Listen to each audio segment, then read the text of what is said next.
we're not here to accept or reject people. The pursuit of truth means you're accepting or rejecting evidence one case at a time, one situation at a time, one investigation at a time. The same scholar may have said something ingenious in some things and absolutely verifiable in some things, and may have not done a great job in some other things. And we can't not benefit from the good that they did. If this was very important for your guidance to know exactly what went down, Allah would have recorded it. The Prophet would have told us about it. Allah and His Messenger's job is to communicate guidance. If they didn't do so, there's a reason. There's a reason. All you need to know is it wasn't working. That's all you need to know. And every other detail, just put a big none of my business sticker on your notes. Like, just look at that every day. This video is an extract from our deeper look of Surah Al-Ahzab, which is currently taking place live in Chicago right now during our 4-week intensive summer Quran seminary. But for the first time ever, we're also streaming the entire thing live exclusively within the Bayyinah TV app itself. It will not be here on YouTube or social media. So, register now on bayyinahtv.com to join Ustad Nouman and other students on this transformational journey every evening from 7 to 10 p.m. Central Daylight Time. You can also catch up with the replays afterwards. أعوذ بالله من الشيطان الرجيم. يا أيها النبي اتق الله ولا تطع الكافرين والمنافقين إن الله كان عليما حكيما.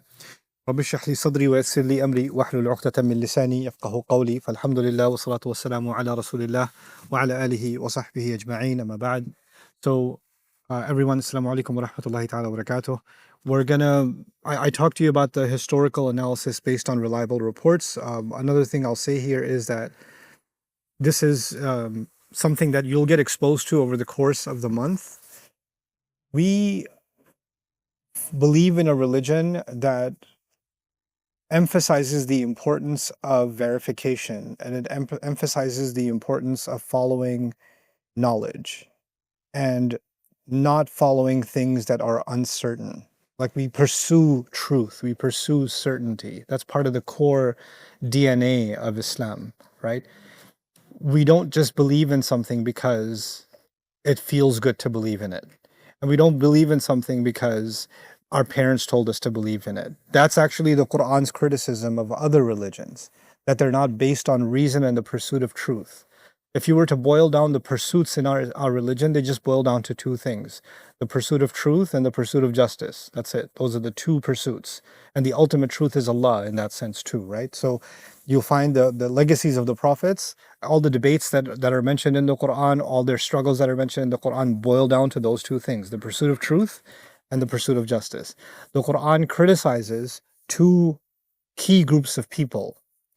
One group of people that were engaged in injustices.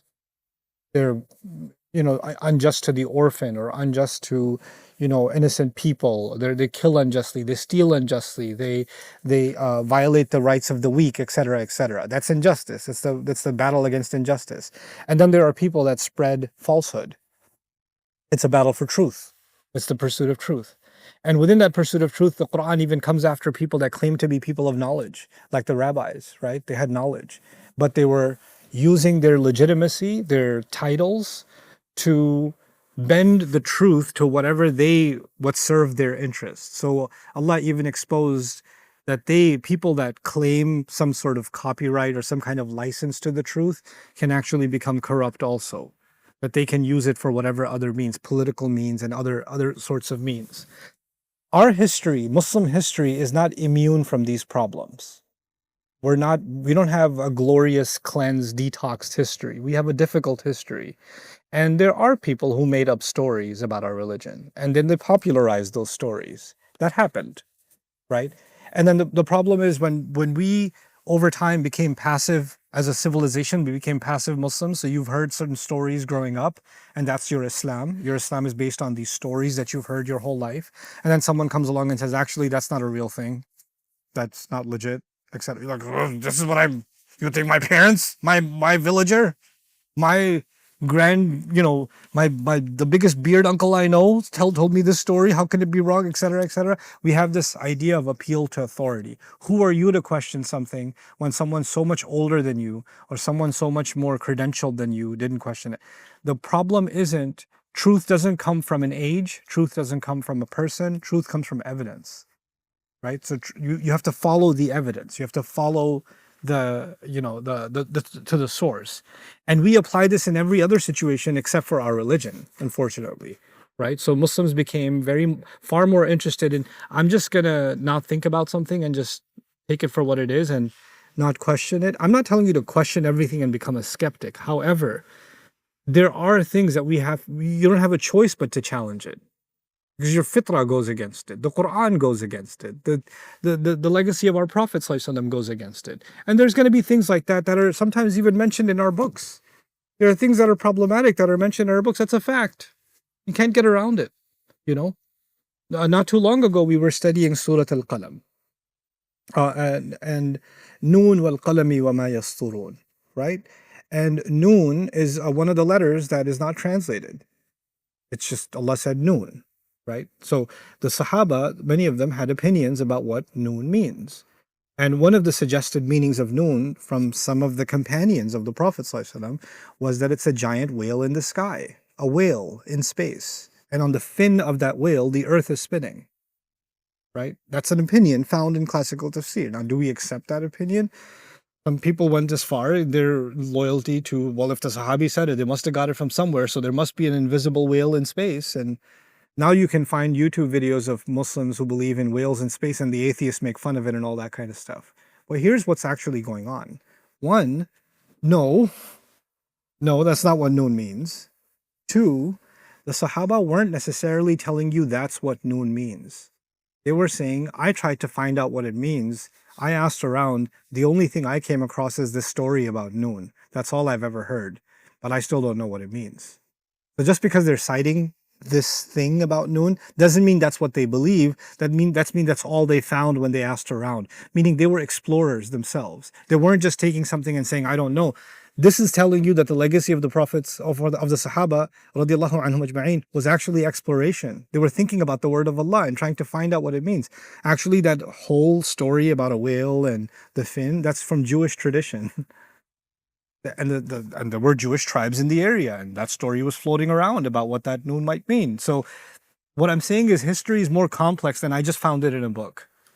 There's more going on. And we are supposed to be a sophisticated civilization. We're supposed to be thinking more deeply and more critically. There's two extremes now. Either if I found it in a book written by somebody, some sheikh, somebody I consider like the Catholics have the Pope. We have popified figures in Islam too. So if they said it, khalas, that's the end of it, right? There's that level of loyalty to the scholar. Or there is, forget about the scholarship. They talked about a whale. Who needs scholarship, right? There's these two extremes. Either throw out the whole kitchen sink or take the whole thing. No, we're not here to accept or reject people. The pursuit of truth means you're accepting or rejecting evidence one case at a time, one situation at a time, one investigation at a time. The same scholar may have said something ingenious in some things, and absolutely verifiable in some things, and may have not done a great job in some other things. And we can't not benefit from the good that they did because we found something. And this new psychosis that Muslims have developed. Oh, I found the sheikh, he made a mistake. I don't understand this psychological disorder. You found a human being who made a mistake? Congratulations to you.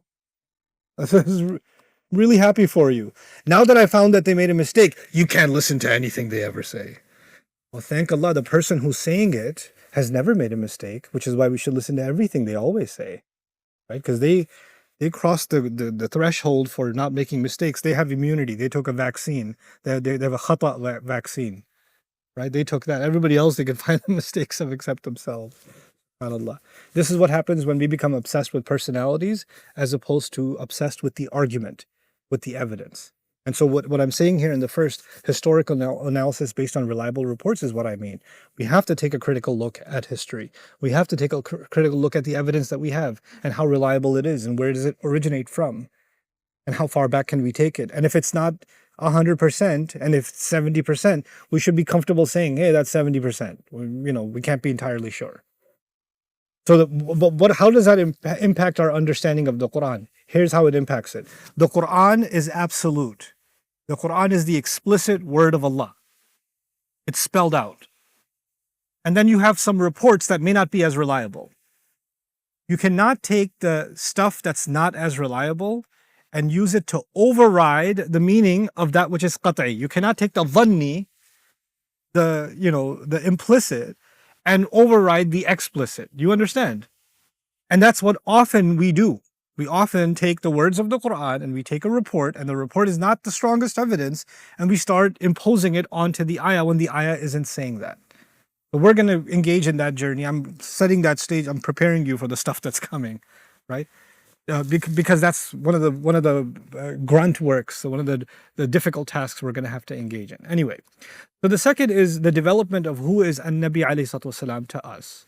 This is going to be a development, like what we feel about the Prophet sallallahu alaihi wasallam in the beginning of the surah, and how our feelings towards him and our understanding of him evolves and changes. It's actually, he also is undergoing a kind of special training in this surah because he's being tested alayhi salatu wasalam in unique ways that he has not been tested before. And it's crazy to say, right? Rasul sallallahu alaihi wasallam has been tested in so many ways. You would think almost towards the end of the seerah of the Prophet sallallahu alaihi wasallam, this is now fifth or nearly the sixth year of the migration, right? So if you count it, it's about 18 out of the 23 years of revelation are practically gone. 18 out of 23. You would think the big tests are all over. No. Some of the toughest tests are just now. After all of that, now we're landing there. So, and then of course, there are going to be different elements in this surah. I could have given you an overview of all the subjects in this surah. I haven't. But we're going to see different elements, and we're going to make sure we understand how each of those elements are actually, they look separate, but they're working together. I've read non-Muslim literature, Orientalist literature on this surah. There are people who claim that the Quran is an incoherent text. What that means is the Quran's surahs or chapters, they're not quite chapters, they don't make any logical sense. They're all over the place. Right? They don't come together. The subject keeps moving and shifting and things like that. There's no chapter-like organization in the Quran. And the number one surah they quote to claim that the Quran is incoherent and doesn't have any structural integrity or flow, logical flow, is Surah Al-Ahzab. They use this as the case they make for the incoherence of the Quran. We're going to look at Surah Al-Ahzab as a case of the remarkable coherence of the Quran. Well, we're going to do the opposite. And we're going to look at how beautifully things are tied together in a way only Allah can do. Human beings can't. Okay. And finally, we're going to look at certain anchors and the connections to previous revelations. What that means is there are certain key terms in this surah, and we're going to see how those key terms were used in surahs that were revealed before this surah, and how those terms are reaching a climax as they approach this surah. Okay, so that's our 4-step process. You'll see it throughout the month, inshallah. Now I want to share something with you. I don't just want to give you lectures about the surah. I want to give you certain things that even beyond the study that you're going to do with me this month, in your own study of the Quran, in your own exploration of the Quran, there are some things I want you to become mindful of. I want you to have certain tools that'll help you think about the Quran better and more effectively. And so one part of the Quran is when Allah is commenting on an event in the Prophet's life. There's different pieces of the Quran, right? There's oaths in the Quran, and parables in the Quran, and stories in the Quran, and laws in the Quran, etc., etc. There's all these different components. One component is Allah is talking about an event in the seerah, in the Prophet's life. When you get to a place in the Quran when Allah is talking about one of the events in his life, then here's a suggested process. First, understand the historical event. So in this case, I told you there are 4 historical events. We're going to try to understand them, right? So first, you don't even look at the ayah. You're just trying to understand the historical event. What happened? Then you're going to look at the revelation, the Quran, as a commentary on that event. And let me pause here and help you understand what I mean by that. It's actually pretty deep. Hey guys, hey you guys. Okay, they're gone. We're having too much fun though. I'm jealous. Okay, so here's what I mean. Let's just say there's news about what Trump tweeted today, or something, or there's news from Ukraine, or there's news from the United Nations. Something. There's some news event. It's spread. The news spread. But there's one expert that you trust. There's an analyst, there's a scholar, there's a researcher, there's a geopolitical thinker, etc., etc. You're like, okay, everybody's talking about this event, but I don't want to hear from a 14-year-old what they think and a TikToker. I want to go to this expert. I want to get their opinion on how do I understand this event? Everybody knows the event happened, but that analyst, that thinker, that intellectual, they will give you a perspective nobody else could give you because they have a deeper understanding of the politics, the economic undercurrents, the social, et cetera, et cetera. You understand? I have certain friends that work in certain governments in higher levels, right? And something's going on in that country. And I watch the news and I'm like, what's going on? And I call them and say, no, that's not what's going on. Let me tell you what's going on. Because I was in the meeting with the generals and this is what they were talking about, etc. I was like, oh, okay, yeah. The news tells you one thing, but the people on the inside have a different story. You understand? So there's the idea of expert opinion on something, right? Even if it's the same event, do we all understand the same event the same way? No, we don't. That depends on our level of knowledge, our level of understanding. Now think about this. There's an event that happened in the Prophet's life. Who's about to comment on it? Allah is going to comment on it. Allah is going to reveal certain ayat talking about that event. In other words, it's not that we have to understand the ayat better by understanding the event. No, you can't understand the event unless you understand Allah's ayat. Allah's ayat are the commentary on how to understand that event. So what we've done is we've reverse engineered this, and what we've done is let's understand the ayat by understanding the event. What I'm saying is, let's understand the event by understanding the ayat. The ayat are going to highlight the event in a way that no historian could highlight it. Not even the people that experienced it could highlight it. They couldn't figure out what's going on. Only Allah could. Only Allah could. I'll give you an easy example of that, and it'll come in handy for this surah too. It's Surah Al-Fath. When Hudaybiyah was signed, thousands of companions, hundreds, if not in the thousands of the companions were frustrated when the treaty was signed. They all witnessed the same event. They're all upset. They all see this as a loss. They're all angry, all of them, not with no exceptions. Everybody's upset. And the Quran comments on the same event. And the Quran comments and says, Inna fatahna laka fathan mubina. We've given you an unequivocal, undisputed, open victory. Before that ayah came, and the ayah came right after the signing, soon after the signing, when they're basically taking their walk of shame back to Medina. In the sense, that's how the Sahaba are feeling. It's a walk of shame. We came here to do Hajj, we couldn't even do Hajj. And Allah is revealing, we have given you the most open victory. There's no ayah in the Quran that describes victory in more explicit terms than Surah Al-Fath. But it doesn't look like victory to anybody. It looks like loss. It looks like humiliation. How is this victory?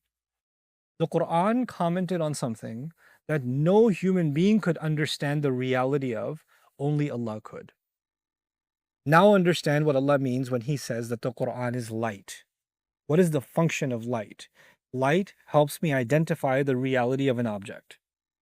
If there was no lights on in here and it was pitch black outside, I don't know how far something is. I don't know how big something is. I don't know if there's a snake in front of me or a child in front of me. I don't know the reality around me in the absence of light. The Quran calls itself what? Light. What that means is the Quran is a means by which we can understand the reality of something. So when there's a seerah event and then the ayat come, the ayat are putting a light on that event that no history report can put. No other document can put. And so that's the ultimate lens by which to understand the event. That's the ultimate lens. Now, what we've done is, because we reverse engineered it, we're like, let's shed light on the ayat by these reports, right? How are you going to shed light on light? Light sheds itself on everything else. It's not the other way around. And this has bad consequences in our understanding. We start getting gaps in our understanding because of that. So what I'm saying is, what's your process? First, just look at the reports. First, look at what are the historians saying. Then look at how is the Quran shedding light on this? How is the Quran talking about this event? But then there's the third. Now that the Quran talked about it, you have to ask yourself a really hard question. What am I supposed to learn from this? Okay, so there's this thing that happened, and then we know Allah talked about it. I get it, and this is how Allah talked about it. But in the end, the goal of all of it is my guidance, your guidance. That's the third step. What are the universal principles? What are the guidance? What am I getting from this that I'm supposed to take? What's my take home? What's my takeaway? Because the takeaway cannot just be interesting information. The takeaway cannot just be, I learned a lot about history. That can't be the takeaway. We're going to go through a lot of history this month. We're going to go through a lot of ayat, a lot of tafsir, a lot of commentary. That's a lot of information. But that's not the takeaway. That all that hard work so we get the best takeaway we can. If you don't do this step 3, you miss the whole. There's no. You cooked everything. You didn't eat it. Right? You got no nutrition out of it. It's delicious food, but you didn't consume it. Right? So this is the ultimate objective. The third piece is the ultimate objective. And in one way, you can say that 1 and 2 are tafsir, and 3 is tadabbur. That's another way to think about it. 1 and 2 is the study, and 3 is, well, what does this study mean for us? That's contemplation. That's because we're supposed to study the Quran and we're supposed to contemplate the Quran. Okay, so this is a process that I want you to become familiar with. Now we're going to talk a little bit about the controversial marriage and why this controversial marriage of the Prophet ﷺ to Zainab radiallahu anha, our mother, is at the center of this surah, and how we will see that this is a huge gift of Allah to this ummah, this marriage. And he was married to, in his lifetime, 11 women, 11 mothers of the believers, right? But this one marriage is a special gift of Allah recorded in the Quran for this ummah, and we're going to see why. So everybody's looking at it as controversy, right? And the Quran is going to take something that's controversial, and what's he going to turn it into? A blessing. He's going to reverse, and like it's light that without Allah's light, we wouldn't have seen it. You ever seen those UV rays or lights that you shine on them, and now you can see things you didn't see before? Or X-ray vision? That's what the Quran's going to do. So even though I'm using the word controversial marriage from the shallow lens. But by the time we're done looking at it from the Quran's lens, it's going to be the blessed marriage. It's going to be something else entirely. And then we're going to be ready to take something away from it that's going to illuminate our lives, right? So it's repeated in the very beginning in ayah number 4, in the middle between 36 to 38, and at the end towards, because it's 73 ayat of the surah, it's all the way at the end in ayah number 69 also. And there's some references to it in 58 and 60. And what's interesting is I mentioned there are 4 major events, right, that are in this surah. And this reference comes up in the neighborhood of each of those events. Like there's the reference to this, and then another historical event. Then a reference to this, then another incident. So all the other events in the surah are kind of circling around the marriage of Zainab radiallahu anha to our Prophet sallallahu alaihi wasallam. So this is kind of like the tie-in to all of them is what's happening. Okay, now we have to understand something about the history, the backdrop of the surah, and I'm going to lay some things out for you before I show you the next slide. Badr was our first military victory. Everybody knows that. Uhud was a pretty devastating loss, right? The Prophet himself sallallahu alaihi wasallam was almost killed. This was one, of course, in part because of the treachery of the munafiqun, the hypocrites. But this also had other consequences. It emboldened people to question the leadership of the Prophet sallallahu alaihi wasallam.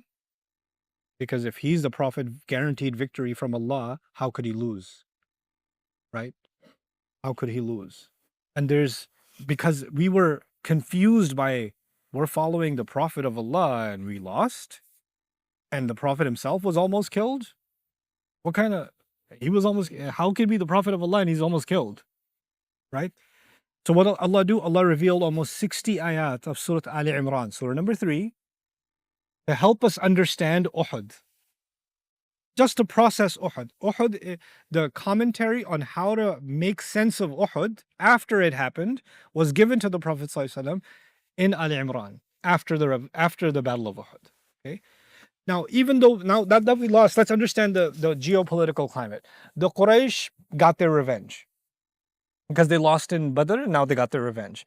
Not only did they get their revenge, they're a little bit fired up. They're like, man, we got them. And they're down right now. They're injured.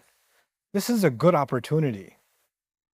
We need to strike back and finish the job. But we know even if we win, we're not going to be able to finish them off. We need more than that. Ka'ab ibn Ashraf, on the other side, the Prophet ﷺ had treaties with Jewish tribes, right? And some of those Jewish tribes, they were treacherous against the Prophet ﷺ. They broke their treaties. And some of those tribes got expelled in the meantime from Medina. And some of those tribes vowed revenge against the Prophet ﷺ. So after Uhud, not only are the Quraysh emboldened, they're like, we should come back and fight more. The Jewish tribes that are in the proximity of Medina are now going around trying to rally everybody and say, look, this is a problem for you guys. It's also a problem for us. This Islam thing is spread like a virus in Medina. We need to end this problem. So you guys come from the outside. We'll take care of business from the inside. And it's going to be easy money. Let's just kill all these people and take all their lands, all their homes, enslave their women and children, whatever we got to do. We'll just take all of it. And if the two of us are not enough, let's convince other tribes that this is going to be easy money, easy victory. Let's get us all together, which is Ahzab, the different groups, different tribes, all thinking this is going to be an easy victory because we're all together. And now these legions of, tens of thousands are coming for the city of Medina. This is not a battle that's going to happen on the battlefield. It's going to happen inside the city. So this is civilian warfare. It's not battlefield warfare. They are completely okay with killing civilians. Badr and Uhud were on a battlefield. This is going to be inside the city of Medina, right? So and the enemy is now okay with killing civilians, which is a lesson by itself, right? And it's not one of them that's okay with the killing of civilians. Ahzab, groups of them are okay with the killing of civilians because they each see some level of economic benefit for themselves. They're not even ideologically interested in killing the Muslims. They're just interested in killing the Muslims because it's going to bring them easy money. Sound familiar? Right? And they're all completely okay with it together. And so they come as an onslaught against the Muslims. Now, the only thing Muslims can do is dig a trench, by one Sahabi's suggestion, to keep them from entering the city and basically creating rampage and mass murder, right? So all the Muslims can do is survive this wave. And of course they do, alhamdulillah, right? By Allah's permission, Allah's going to comment on that in the surah. This final attack failed. Now, I want you to understand this failure and why this failure is so crucial from the Quraysh's perspective. The Quraysh are the big dog. They're the US of the time. Okay? If the US, if the Quraysh come and attack, other people might get more brave and join. Now that they couldn't get far, they lost, or they didn't win, rather. It's expensive to come out and bring your military. It's expensive to pay for your military convoys, their food, their supplies, their water, their animals, right? Their upkeep, their housing, and all of it, and tending to the sick, because they're all camped out in the desert outside Medina. It's a campgrounds. So they have to build an entire base and stay there for weeks and weeks and weeks on end. It gets more and more and more expensive. And all those tribes that joined, they joined because it's going to be easy money. So it's going to get a good return on investment. But now they're losing money by the day and there's no return on investment. They're losing all this cash. And eventually winds come and campfires turn over, animals die, and food gets destroyed and sickness spreads. And they're like, oh, you know what, forget it. I'm out of here. One by one, the tribes, some of the tribes that were coming in for easy monies, they start slipping away. This wasn't worth it. This was a bad idea. This was a bad investment. Eventually, Quraysh pulls back too. They can't hold on to the siege. When they pull back, it's not the small tribes that lose credibility. Who actually loses credibility? Quraysh. And the Quraysh now know the next time they ask, hey, let's get together and kill Muslims, People aren't gonna. Yeah, we did that already. Thanks. We're not doing that with you again. That already cost us a lot of money, and it was a big waste of time. No, thank you. We're done with that. So now they don't have the kind of clout and the kind of influence that they had before this humiliating loss. This is the nature of big powers. When big powers make a move and they influence smaller powers to join them, but when they fail in the mission, then they lose credibility across the board. Sound familiar? Like it's just there's some very universal political science things that are happening in the Sirah that you see around you all the time, right? So that sounds dangerous. Okay, anyway, what's happening on the inside? Well, as soon as they leave and Medina is secure, the Prophet ﷺ says, well, they're the enemy on the outside, but we have an enemy right next door, Banu Qurayza, the Jewish tribe that was conspiring with the Meccans to stab us in the back. So within days, there's the incident of Banu Qurayza, which is going to be mentioned in this surah also, right? It's one of the controversial incidents in the seerah of the Prophet ﷺ. We're going to deal with that incident also when it comes, because they claim it was a genocide. That thousands of people were killed in one day, like literally slaughtered in one day. So we're going to explore the historicity of that when the time comes. But regardless, Banu Qurayza, a very wealthy tribe, has now been defeated and their assets seized because they violated the treaty against the Muslims. Now Muslims are starting to come into a lot of money for the first time. Remember, in Badr and Uhud, we were starving, but now money is starting to come in. So now Muslims, for the first time, the Quraysh have been weakened and the Muslims have been strengthened. So the things are politically changing in the region. Within the next year or so, 7-8 months to a year, there's going to be the Treaty of Hudaybiyah. These are the 7-8 months before the Treaty of Hudaybiyah. So the tide is already turning in favor of the Muslims, so much so that they're bold enough that they're going to go and attempt to make Hajj. Because Hudaybiyah is an attempt to make Hajj, right? The thing is, not a year ago, you couldn't even leave your city because they had camped right outside your city to kill all of you.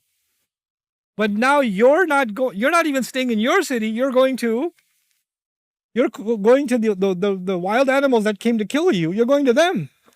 And you don't go to Hajj armed to the teeth. You go to Hajj basically only with the dagger that you're going to slaughter your animal with. Basically, you go to the Hajj essentially unarmed. And they're going to go. If there was ever a time to kill all the Muslims easily, it would be when they went for Hajj. Right? The fact that they go and they go in large number. They don't go in small number. When they go in that large number, all the other tribes see that these Muslims are going to do Hajj unarmed like that to Makkah. Oh, he's serious, man. Wow. That's a show of strength. Everybody's thinking they're going to come back dead. Their dead bodies are going to return. بل ظننتم أن لن ينقلب الرسول والمؤمنون إلى أهليهم أبدا وزين ذلك في قلوبكم وظننتم ظن السوء وكنتم قوما بورا. Surah Al-Fath even describes this. The hypocrites in Medina were convinced that when you leave for Hajj, you ain't coming back. You're all going to die. And they love the idea that they're just going to die off. وزين ذلك في قلوبكم. The thought of that was really good, beautiful in your minds. You thought it was a lovely idea that we didn't have to kill them. They're going to go get themselves killed. When they come back unscathed, back to Medina, what message does it send to all of the region? Muslims are untouchable. They went into the lion's den, opened the lion's mouth, looked inside, and came back. They have basically won the region politically, as far as influence, without ever using any military tactic. Hudaybiyah is a statement that Quraysh have no teeth. All bark and no bite. So even though the Muslims thought it was a loss, it was actually a massive victory. You understand? But that victory, the process of that victory began with the Battle of the Trench. It began with that battle. Okay. Now, let's look at this landscape. We're still talking about before Hudaybiyah still. By this time, the Prophet Muhammad ﷺ was unquestionably one of the most powerful figures in the Hijaz. Unlike the earlier defensive postures, Badr, Uhud, Khandaq, all of them we were defensive, basically. the Muslims began to project power proactively, launching expeditions with the express intent of engaging the enemy and consolidating authority. In other words, other than attacking Mecca, we went after everybody else. We started consolidating power, expanding our region, expanding our territory and zones. There were some key military objectives. Number one, to enrich the Muslims, enrich the state. Now we have to have a treasury. Because barely, there were times that, in the seerah of the Prophet ﷺ, Fatima radiallahu anha comes to the Prophet ﷺ and says, I haven't eaten for 2 days, 3 days, and he lifts his shirt and he's got stones tied to his belly. You guys know the story, right? This is not that time. Now it's time to fill the coffers of the Muslims, the vaults of the Muslims with wealth, and build the treasury of the Muslims and build a massive military enterprise. This is a completely different situation now after Ahzab. So the Sariya of Zayd ibn Haritha, and then where they intercepted and captured an entire Quraysh caravan returning from Syria. Remember Rihlat al-Shita'i wa Sayf? Like the easy caravans that the Quraysh used to take that nobody used to touch? Well, the Muslims touched them. And Syria means when the caravan is coming from Syria, it means it's bringing goods from all across Europe and the Levant, the entire Roman Empire. They import goods. The trading port is Syria, and from Syria they bring it back, and they're going to go sell it in Yemen, from where it's going to go into the marketplace in Africa and India and other places. So they're the pipeline. So they have all these expensive goods coming from the Roman Empire and from other parts of the West, and the Muslims capture all those goods. Elite goods, import brand stuff, right? Now this starts helping fund the Muslims in ways they've never seen before. Now there's a buffer zone. They have a regional control. Now the Quraysh know that their caravans are going to get caught, so they don't go into certain territories where they used to move freely. So you've limited the movements of the Quraysh also in the region, right? And now, how they came right to Medina and there had to be a trench, but now there's a perimeter around Medina. You can't even get close to Medina anymore for the kuffar, for the enemies. So our sphere of influence has expanded. This is important also. There were people that were financing the campaign against the Muslims, conspiring against the Muslims. The Prophet ﷺ instructed specific assassinations of key enemies. They called them targeted assassinations, drone strikes, right? So the covert operations, strike teams, infiltrations, those kinds of objectives. We were in a state where the entire city was about to be killed. That was all defense. This is not defense anymore. This is what? This is offense. You're debilitating your enemy. You're taking out key enemy targets, right? And then 4, retaliation against aggressors. Anybody who came at us that were medium to small size, we went after them. And there are people that had massacred Muslims and others. Now people know, don't mess with Muslims. You're going to pay the price. Now in the region, there's actual intimidation of Muslim military might. And all of this is happening very, very quickly. Because remember, the Battle of the Trench happens, and within a year, we're going to be maybe a little more, a little less, but that's basically when we're going to be in Hudaybiyah. And all of this is happening before Hudaybiyah. So things are changing for the Muslims very quickly. The 3 battles of Islam before this, Badr, Uhud, and Ahzab, all 3 of them, we barely survived. Barely. But we had almost nothing in Badr. We took devastating losses in Uhud, and we got almost genocided in Ahzab. Right? But this is a completely different military landscape.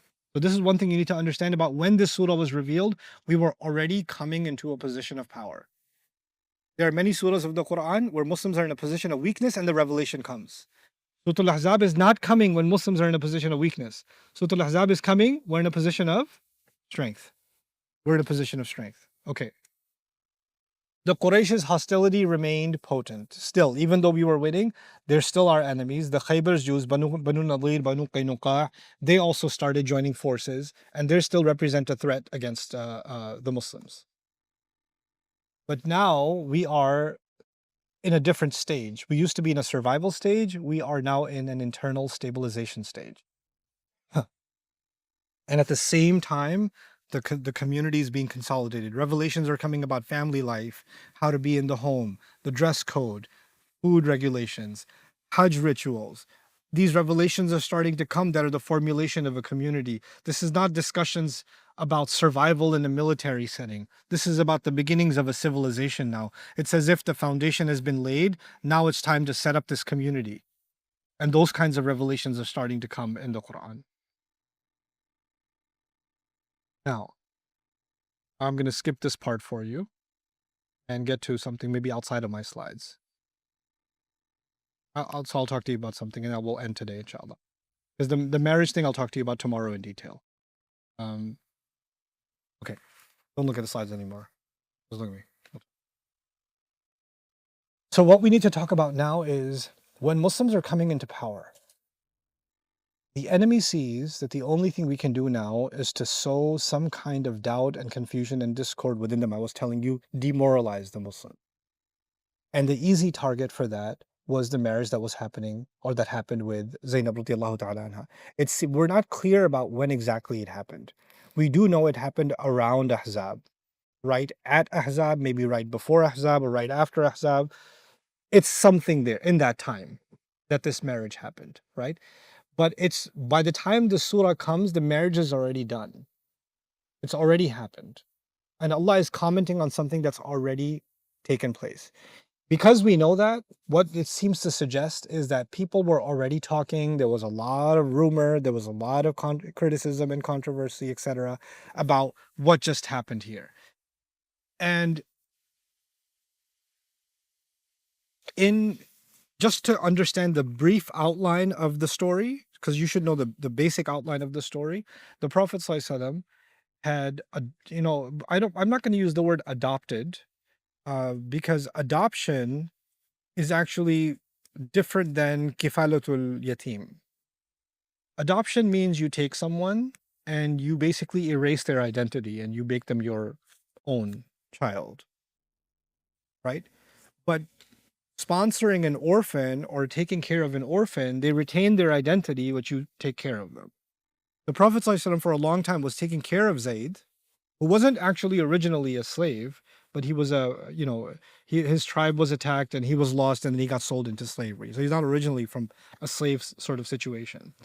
But regardless, the Prophet ﷺ loved him so much he considered him his son. And that gave the idea of at-tabanni. At-tabanni means I consider you my son. Like I'll call you as if I'd call my own son, right? And this is Zayd radiallahu anhu. Now Zayd radiallahu anhu, because he used to be a slave, he's been emancipated. He's been freed from slavery. He's now free, but the Prophet ﷺ considers him his son, and he still stays with the Prophet ﷺ and is close to him, etc. The thing here to understand is the Arabs were a very high class society. And they had high tribe, middle tribe, low tribe, slave. They had classes of people. PhD, masters, bachelors, associates, high school dropout. People have educational hierarchies. People have financial hierarchies, right? People, people might think, oh no, we're in a democracy, we're all equal. Yeah, what neighborhood you live in? There's projects people, and there's the suburbs people, and then there's the bling bling gated community people. There's classes of society, right? People used to have different quality of horse, right? Somebody's driving a donkey, somebody's driving an Arabian horse, somebody's riding a purebred. Is that still the case in the parking lot? Somebody's driving a Fiat, somebody's driving a Ferrari. They start with an F, but they both end very differently. Completely different class of people, different class of ride, different class of home, different class of clothing, etc., etc., etc. Isn't it the case? There are class societies. Classes have always existed, economically at least. Well, the Arabs were very class-based and tribe-based. And even if you were a slave at any point in your life, that label stayed with you. Even if you got freed, you're still a freed slave. Like, it kind of like, it's not the same thing, but if somebody was in jail and then they got out, right? So they're not a convict, they're just an ex-convict, right? But the label it really doesn't leave you. It was like that. It was a stigma that stayed with you. There are even pre-Islamic poets like Antara, for example, whose poetry was so good it made its way to the walls of the Kaaba, who was a freed slave. And he never escaped that label. He could never escape that label. So Zayd radiallahu anhu still carries that label in that society, in that structure. Okay. Zainab radiallahu anha is from a very high class family. She's from the Hashim clan. She's a cousin of the Prophet sallallahu alaihi wasallam, and she's one of the elite families. Right. So you could think of the poorest neighborhoods in Chicago, Zayd, and the wealthiest neighborhood in Chicago, Zainab. And the Prophet sallallahu alaihi wasallam wants to break the class divide, and he wants to make people understand that people should be able to get married regardless of their economic differences or social differences. So he recommends that Zainab and Zayd get married. And Zainab doesn't think it's a good idea. Radiallahu anha. She doesn't think it's a good idea. And Zayd is also kind of reluctant, like, I don't think she's going to like me very much. Because I'm supposed to be qawwamuna ala nisa, like I'm supposed to be the head of the household, the caretaker, I'm the Amir of the house, and she's going to say, you're the Amir of my house? Like she's already up here, I'm already down here. There's no way I'll have any sort of authority over her ever. So this is going to be a very difficult situation that I'm going to be put in. So he's reluctant about it. But the Prophet ﷺ insists, right? And when the Prophet ﷺ insists, out of love of the Prophet ﷺ, it's not a religious instruction. He doesn't say, Allah and his messenger have commanded you to engage. No. It's not that. As we will see when we look at the historical reports. He's just strongly insisting. But in the end, it's the Prophet ﷺ, isn't it? Like if he's insisting, it's going to be hard to say no. There are some Sahaba who have stronger will than others. The Prophet ﷺ asked one young man to sell him his donkey. He said no.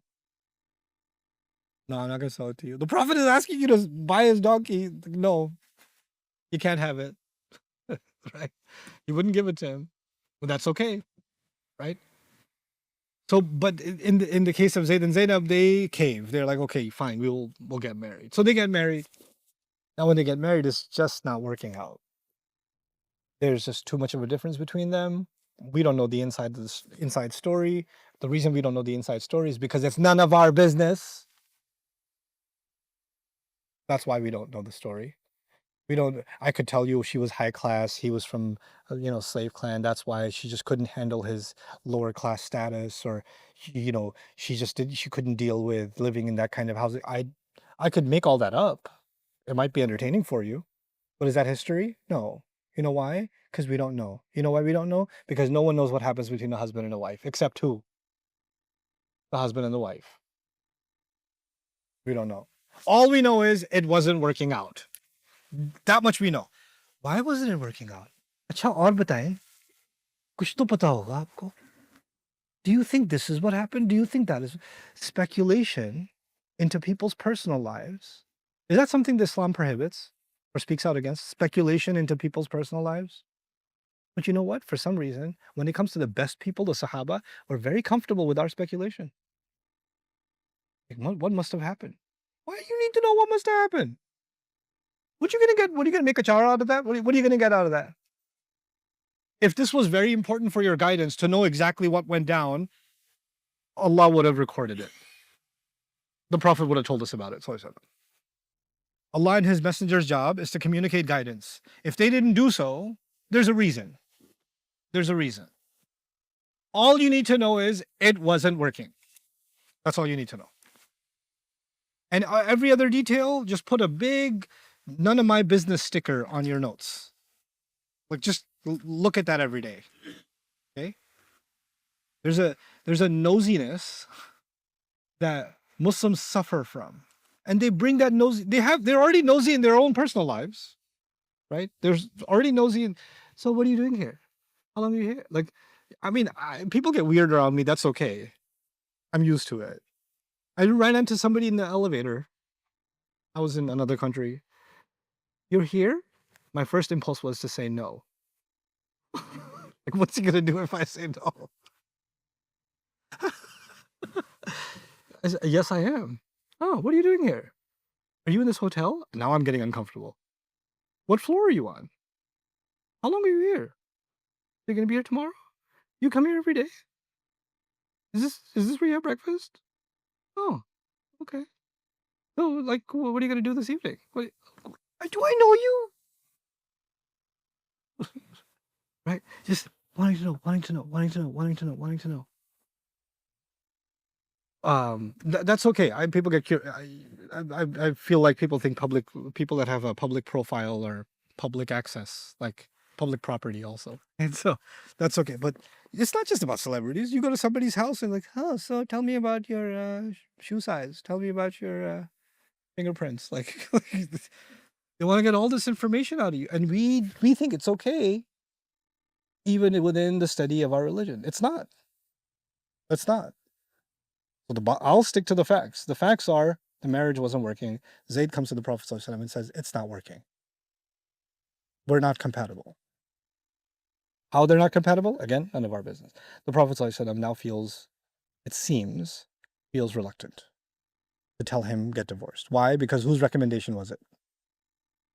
The Prophet's recommendation. And of course, Zainab is from a high family. And the sociological reality, we don't know this for a fact, but there are some things we can say with some degree of confidence. When you have a high profile family, when you have a higher tribe or, a prime minister or, somebody who's, very famous or whoever, right? An elder. When there's a divorce in that family, it's a much bigger impact. It's not just two people got divorced. Everybody's talking about it.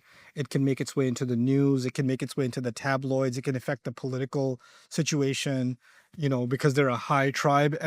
Celebrities, everything about their personal life becomes like sensational, right?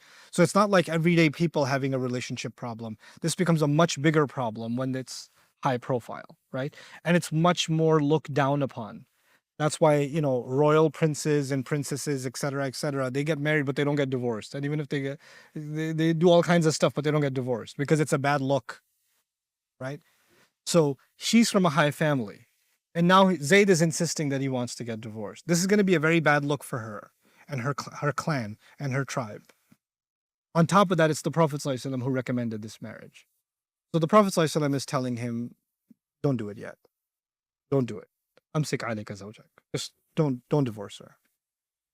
Now there are multiple opinions here, some of them very flimsy, very weak, but the strongest one that I can find, that I think is the most convincing, and we'll look at the evidences tomorrow, inshallah, is that Allah at one point revealed to the Prophet ﷺ that he's going to be marrying Zainab.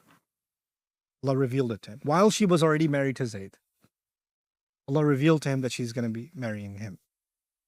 Now Zayd's coming along and telling him that he's having trouble in the marriage. He wants a divorce. But the Prophet ﷺ, he could have done two things. He could have just said to him, well, Allah revealed to me that I'm going to marry your current wife. So why don't you just divorce her and let's just get this over with and I'll just marry her. Because Allah has revealed that to me already. So why delay? Right? But what does he do? He says, keep your wife, have taqwa of Allah, do the best you can, basically, stay in the marriage. The question then is, if he knew that he's going to marry her, why is he telling him to stay in that marriage? Again, we don't know why exactly because Allah didn't say. Allah just said that he was hiding the true intent, meaning the true intent was Allah has revealed to him that this marriage is going to happen. He didn't want to say. Why? What I can think of, what we can speculate. What we can speculate reasonably is if the Prophet ﷺ says, well, divorce her because Allah has instructed me to marry her, everybody around is going to say, oh, how convenient. You told your son to divorce his wife because Allah told you to marry his wife? Huh. So he knows that there are munafiqun that take any opportunity and they're going to blow this out of proportion. And it's going to demoralize the Muslims. And it's going to be even more humiliating for Zainab and for Zayd and for him and for their families, etc., etc., etc. Like this is going to be a huge problem. So even if Allah has already decreed that I'm going to marry her, when that happens, that happens. But I shouldn't make it look like I had a hand in expediting that. I should just tell him, just do whatever you can, stay with your wife. So it shouldn't look like it came from me. It shouldn't look like that. Right? Now, the interesting thing is Allah told Zayd radiallahu anhu, don't divorce her. Amsik alayka zawjak. Explicit words in the Quran. Hold on to your wife. Who's instructing here? Who's giving the instruction? The Prophet. The Quran, this surah says, whenever Allah and His Messenger give an instruction, it is not up to a believer to have any choice. There's an ayah in this surah. I'll say that again. Whenever Allah and His Messenger give an instruction, it's not up to a believer to have any choice. Yeah? And then Allah gave Zayd instruction. The Prophet gave Zayd instruction, sorry. What did he say? Hold on to your wife. Logically, you would assume then that Zayd has no choice. He's got to stay in the marriage. In the same ayah you find, and when Zayd was done divorcing her, huh? Wait. The Prophet told him, don't get divorced. And the next thing you know what happens? He gets divorced. How can the Prophet tell him to do something and he went and did the opposite? You know what that proves? That was not a command in Islam. That was a recommendation as a family member. That was a recommendation as someone who loves and cares. That was elderly advice, but it wasn't a religious instruction. That wasn't a religious instruction. So when he told him to hold on to his wife, he was just giving general advice, but he wasn't giving him a religious mandate. And and Zayd understands the difference between when the Prophet ﷺ is commanding something as the Prophet of Allah and when he's telling him to do something as someone who loves and cares for him. And so when he disobeys that instruction, it's not a disobedience of Allah and His Messenger. It's not. So he goes ahead and gets divorced. I can't think. अस्सलाम वालेकुम, आपकी आवाज़ आ रही है तो मुझे अपनी आवाज़ नहीं आ रही. अस्सलाम वालेकुम. Sorry ji. What was I saying? Something about Islam. Oh yeah, okay. This is a big point of contention in the surah we're going to see. The Prophet ﷺ's concern is going to be brought up. Was his concern valid, by the way? What do you think? What people are going to talk? Is that a valid concern? Yeah, pretty valid. One day she's married to his son, and then a few weeks later she's married to him. Right? This just looks odd. It's disturbing, people would say. People are going to make all kinds of... And, you know, they're the best kinds of people. You know, back in the... I can't say for sure if they were Pakistanis back then. But they were Pakistani-like people. They're like, you know, I don't have a problem with it, but some people are saying it's really disturbing. There's some people that just... some people are saying, like, there's no way to justify that. And I don't even know what to say to those people. Who are these some people? Can I meet them? No, I'll ask some people if they know some people. You don't want to make it sound like you're saying it, but there's always someone called some people, right? And you just throw this on some people and spread and spread and spread. And now even Muslims that are like, they love their messenger, sallallahu alaihi wasallam. They have honor for him. They look up to him in every way. إِنَّكَ لَعَلَى خُلُقٍ عَظِيمٍ. You have the highest character of all.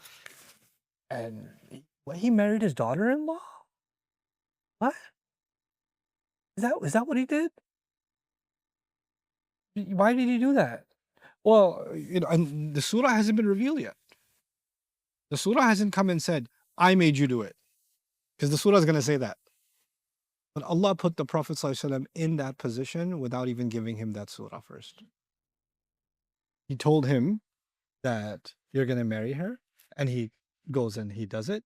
And people are already starting to talk. And this rumor is spreading and all this stuff. And I want you to understand the intensity of the problem.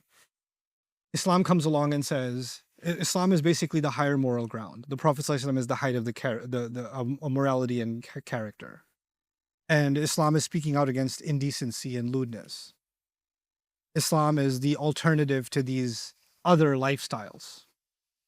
And the ultimate example of that is the Prophet himself, sallallahu alaihi wasallam. And now there's a marriage scandal against who?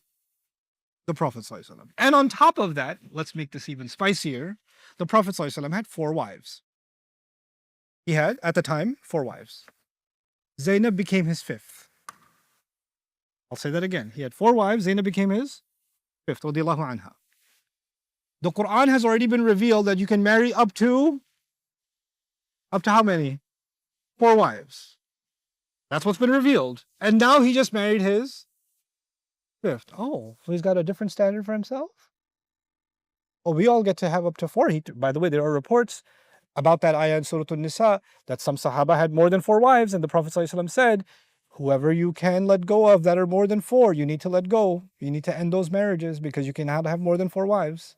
And Sahaba engaged in divorces of those that were more than 4. The Prophet ﷺ didn't have that problem because how many did he have? 4. Now he has a 5th. Now he has a 5th.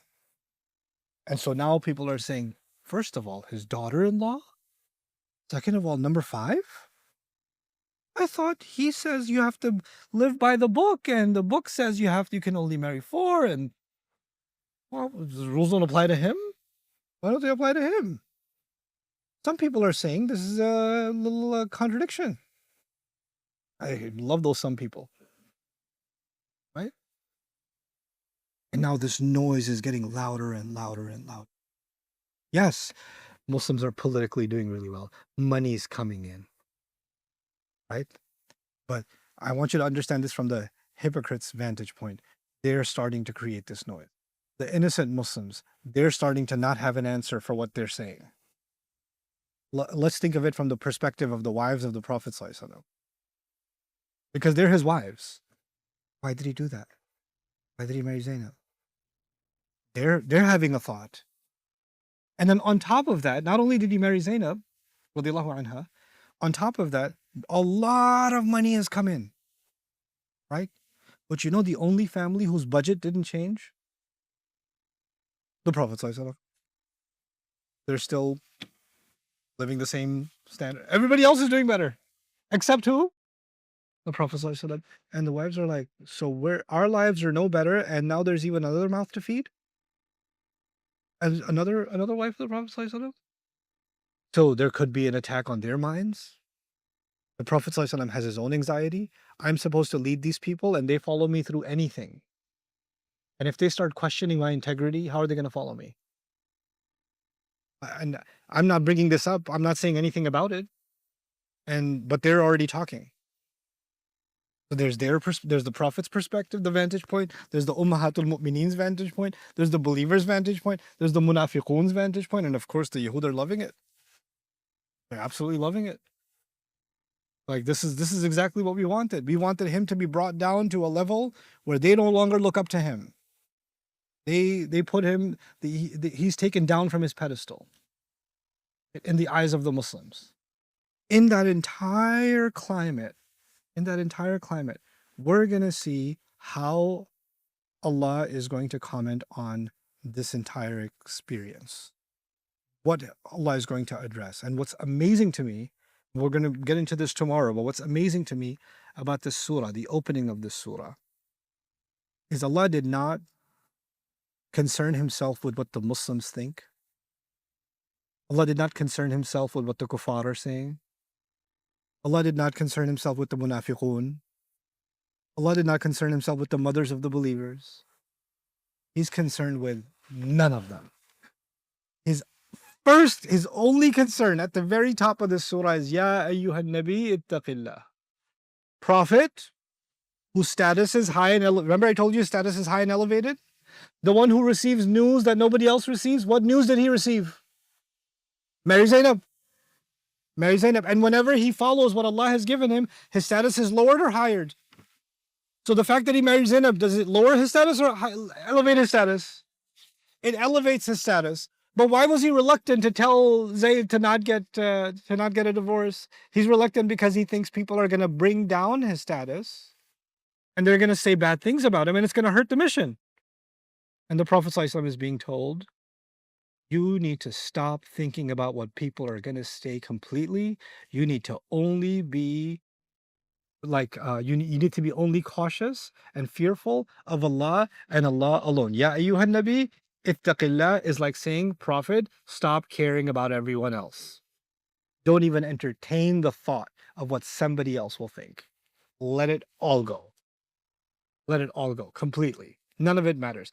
This is your new test of taqwa. There's a test of taqwa when the enemies are in the thousands and you're in the hundreds. That's a different kind of taqwa test. There's a different test of taqwa when they're offering you money and trying to compromise the message of Islam. There's a different kind of taqwa test when you're in a cave and they're standing on top of the cave and if they just look down, you're going to get killed. That's a different kind of taqwa test. This is a different kind of taqwa test. You know what taqwa test this is? This is the fear of what people are going to say. This is not the fear of getting killed. This is not the fear of the mission being compromised. This is the fear of the commentary of people. It's a human fear. And the Prophet ﷺ felt an inclination of it, and Allah Azza wa Jal told him, never let that fear enter you. Ittaqillah. No, your taqwa means you don't get to have that feeling. You can't afford it. You're the pinnacle, you're the height of Muslim belief, of this faith. You don't get to contaminate that faith even in the least bit. You know how in Surah Abasa, Rasul Sallallahu frowned, but he frowned at a blind person. There's nothing wrong with frowning at a blind person. No offense was done, but Allah has set such a high standard for the Prophet ﷺ, he can't even bulge his forehead in front of a blind person. The same way, he can't even have the thought, what are people going to say? Allah cannot allow that thought for the Prophet ﷺ. Before I leave you, I'm going to share with you something about something if you think this is controversial, I'll give you controversy.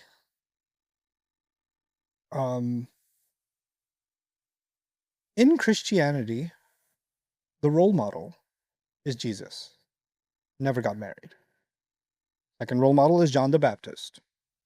Never got married. The Catholic Church, the highest ordained spiritual guide in the Catholic Church are the Pope. And then the cardinals and the entire hierarchy of the Catholic Church. Those people and the nuns, what happens with them? They don't get married. In the Christian faith, spirituality and sexuality are opposites. You're either a person of faith or the person of the flesh. Lust is the death of your faith. Okay? They're two opposite things. The Quraysh were very open and promiscuous. The Quraysh were Las Vegas on steroids. They were crazy.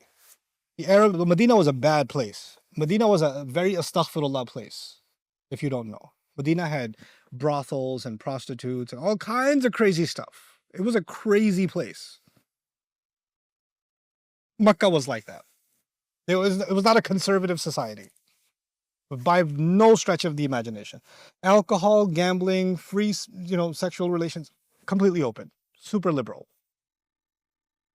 The Jewish tribes, they don't really have, they're more about rituals than they are about these kinds of ethics. But the Muslims brought about this teaching of decency and modesty and shame and a campaign against zina and a campaign to guard the eyes and all this, the modesty campaign, right? But Muslims don't understand that our modesty is not the same as Christian modesty. Christian modesty is that the relationship between men and women itself is basically a kind of compromise of your faith. And since you can't do without it, at least you can just be monogamous. That's it. Be faithful to your wife, etc., etc. That's their whole thing. The Quran offers a very different view of sexual ethics and the relationship between men and women. The Prophet ﷺ, or the Arabs, were okay, completely marrying more than one woman, completely, perfectly okay. Divorce is not the end of the world. In Catholic religion, you can't even get divorced. You can only get a marriage annulled. There's no such thing as divorce. Okay? A marriage annulled means the nikah was batil to begin with. You have to prove it was never a valid marriage. Oh, I didn't realize she's my sister. They have to prove that and then they get, or they have to prove that she's already married or something. Some crazy accusation. That's the only way the king can get rid of the queen. That's how they do it. That's why they had all these illegitimate relationships, because they don't have that. Islam came and it brought 4 or 5 things, I'm going to list them to you, that revolutionized marriage itself. How the world saw marriage before Islam, and what the Quran brought, what Islam brought, how it saw after it, okay? 1, Allah made marriage easy. There's no high requirements. Number 2, it gave men exclusive financial responsibility over the wife and the children. Women aren't financially responsible. Men are exclusively financially responsible for the wife and the children. 3, the Quran made divorce through a process easy. Follow the process and you can get divorced. And the Quran never talked about why you should get divorced. The Quran just talked about how you should get divorced.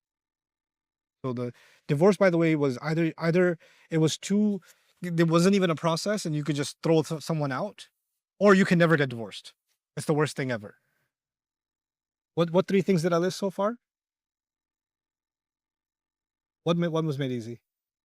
Marriage was made easy. So now the whole tribe doesn't have to have this approval or that approval, and we have to have this ceremony. And no, just ijab and qubul, khalas, goodbye.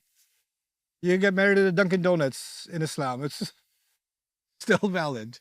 So long as it meets the conditions, it's valid. Right? What's the second? Finance becomes the man's responsibility over the wife and the children.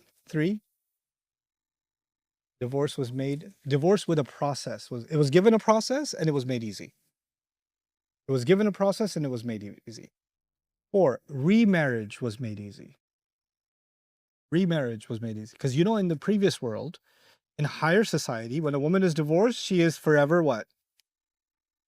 She's cursed. Don't even invite her to a wedding because she'll probably infect other women with divorce. Right? This is Jahiliyyah society. Also in Muslim countries nowadays. What Islam came to change? The Prophet ﷺ, with the exception of Aisha, married mostly divorced or widowed women. So it's completely normal to get divorced, completely normal to get remarried. It took the taboo away, and marrying more than one, taking responsibility for them, normalized. It was already normal, but it was legitimized. It was given the religious sanction. You can have more than one. So long as you give them their rights, there's 2 kinds of rights. There's qualitative rights and there's quantitative rights. There's love and affection and smiles and da-da-da. There's the feeling or meaningful conversations. You can't ever be equal in that. Like, you can't even have the 2 equal level conversations between 2 of your kids. It's never going to happen, right? You can't have 2 equal level conversations between a mom and a dad. Not going to happen. But time, finances, like, can you give each one their rights as what they deserve? That is, you have to give rights. So that's the adl. If you could do that, normalized. Right? Now, what did we do? Muslims, forget non-Muslims. Forget about them. What did we do? We came along and we said, marriage is too easy. We should make it a little harder. We should make it more expensive. We should put more requirements. We should especially make it more difficult for girls. Right? And if they're already divorced, then inna lillahi wa inna ilayhi raji'un. And of course, then on top of that, we shouldn't allow a divorce to ever happen because it's worse than death. Right? Fathers will tell their daughters in the Muslim world now, the only way you're coming back here is in your box. Right? With your coffin on. Otherwise, don't come back here. So we made marriage difficult. Then we made what? Divorce difficult. Then what's the third thing? No. Financial responsibility. Who is the man financially responsible for? Wife and children. No. Make the man financially responsible for parents, cousins, uncles, cousins, barbers, friends, dog. And money goes everywhere else except it doesn't go where? Wife and the kid. Doesn't go there. Okay? Parents will say it's ours. And then the fourth was what? Remarriage. Oh, forget it. Last year she was married to his best friend and she got divorced. Now she's married to him. Oh, these women nowadays. Oh. Got a colorful personality.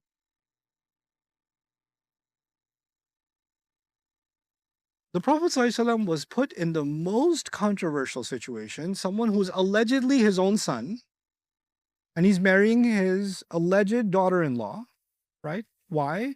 Because Allah wanted to make clear, if it's halal, haram, you can marry whoever you want.